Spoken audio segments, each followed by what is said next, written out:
नाजरीन, शादी के बाद जौहरा का असली चेहरा अब धीरे धीरे पूरे घर के सामने आने लगा है। शीरी ने तो यही सोचा था कि जौहरा उसके बेटे सुफियान के लिए सबसे अच्छी लड़की साबित होगी और शादी के बाद वह इस घर को अपना समझकर सबको साथ लेकर चलेगी।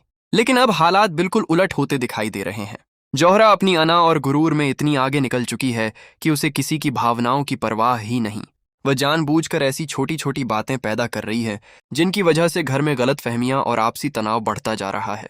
शीरी लगातार कोशिश कर रही है कि जौहरा को किसी शिकायत का मौका न मिले, लेकिन दूसरी तरफ जौहरा जैसे ठान चुकी है कि वह इस घर में अपनी ही मर्जी चलाएगी।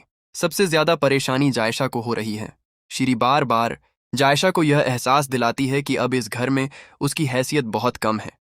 यहां तक कि वह उससे कहती है, जाओ जौहरा से पूछो कि आज नाश्ते में क्या खाना है।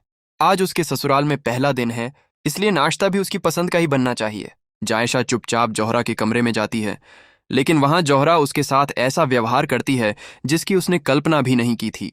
जौहरा उस पर ही सवाल उठाते हुए कहती है कि उसे अच्छी तरह पता है कि जायशा उसके कमरे में किस मकसद से आई है। जायशा यह सुनकर बेहद शर्मिंदा हो जाती है। उसकी आंखों में आंसू आ जाते हैं, लेकिन वह कोई जवाब नहीं देती।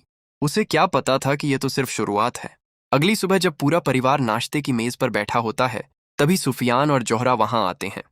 शीरी प्यार से जौहरा से कहती है, आज तुम्हारे ससुराल में पहला दिन था। हमें उम्मीद थी कि तुम हमारे साथ बैठकर नाश्ता करोगी। लेकिन जौहरा बेपरवाही से जवाब देती है, मैं इन रस्मों और इन बातों को ज्यादा महत्व नहीं देती। शीरी कुछ पल के लिए बिल्कुल खामोश रह जाती है, क्योंकि जिस लड़की को उसने अपनी बहू बनाकर घर की खुशियां बढ़ाने का सपना देखा था, वही अब पहली ही सुबह उसे सबके सामने जवाब दे रही थी। उधर सुफियान भी जौहरा के रवैये को नोटिस कर रहा होता है। कुछ देर बाद अरीशा जौहरा से थोड़ी देर रुकने और एक रस्म पूरी करने की बात करती है, मगर जौहरा साफ इनकार कर देती है। मैं बहुत थक चुकी हूं, अब मुझसे ये सब नहीं होगा। उसके इस रवैये से घर का माहौल और भी खराब हो जाता है, लेकिन असली तूफान अभी बाकी था।